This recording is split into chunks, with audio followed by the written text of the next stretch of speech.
The quest for the lost horizon. In the small village of Eldermere, nestled between the Emerald Hills and the Whispering Woods, lived a boy named Alden. At 14, Alden was restless.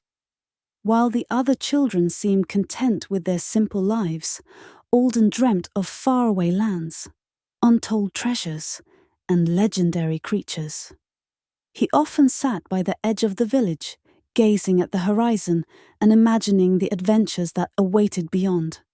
One fateful morning, as the first rays of sunlight painted the sky in hues of gold and crimson, a cloaked stranger arrived in Eldermere. He was an elderly man with a staff that glowed faintly, and eyes that seemed to hold the secrets of the universe. The villagers whispered in awe, calling him the Wanderer. The Wanderer announced he was seeking a brave soul to undertake a journey to the lost horizon, a mythical place said to hold the answer to one's greatest question. Intrigued, Alden approached the man and volunteered. "You have courage, young one," the Wanderer said, his voice like a soft breeze. "But courage alone will not suffice. To reach the lost horizon, you must possess wisdom, resilience, and a pure heart. Are you certain you wish to embark on this perilous journey?" Alden nodded without hesitation. "I have to know what lies beyond," he said. And so, the journey began. The Whispering Woods. The first challenge lay in the Whispering Woods, a dense forest known for its eerie voices. As Alden ventured deeper, the whispers grew louder, forming words. "Turn back," one voice hissed. "You are too weak," another sneered. Alden's confidence wavered, but he remembered the Wanderer's words about resilience. Determined, he pressed on. Suddenly, a large wolf with silver fur emerged, blocking his path. Its eyes glowed with an unnatural light. "To pass, you must answer my riddle," the wolf said. "Fail, and you shall remain here forever." The wolf posed its riddle. "I speak without a mouth and hear without ears. I have nobody, but I come alive with wind. What am I?" Alden thought hard. The whispers around him seemed to mock his silence. But then he recalled the sound of the wind rustling through the trees and the echo it created. "An echo," he answered. The wolf stepped aside, a faint smile on its muzzle. "You are wise for one so young. Proceed." The endless dunes. The Whispering Woods gave way to the endless dunes, a vast desert where the sun blazed mercilessly.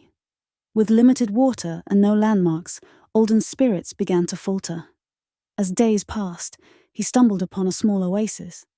At its center stood a lone figure, a young woman in a flowing blue robe. "Who are you?" Alden asked, his voice hoarse.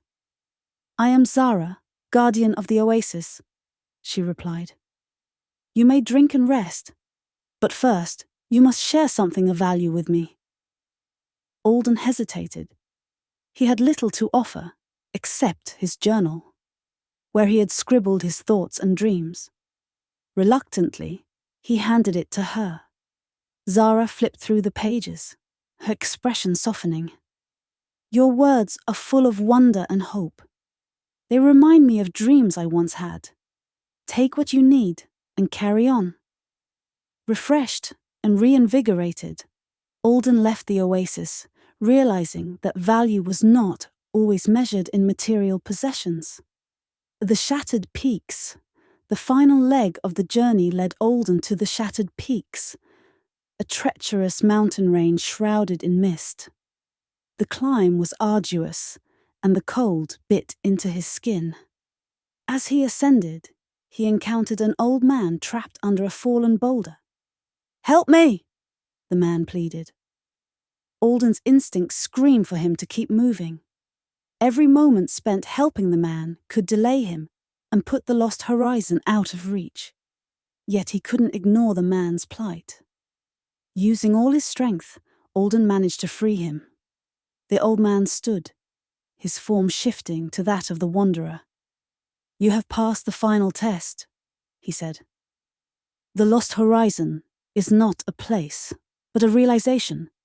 Through courage, wisdom, and kindness, you have discovered it within yourself."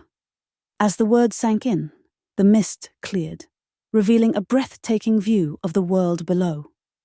Alden saw his village, the forest, the desert, and the mountains, all interconnected.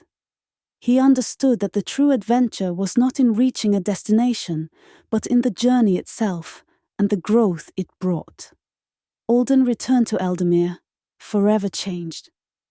He shared his tale with the villagers, inspiring them to seek their horizons, not in distant lands, but in their everyday lives. The wanderer's staff left behind as a gift became a symbol of their collective courage and wisdom. Moral of the story: the true treasure lies not in the destination, but in the journey.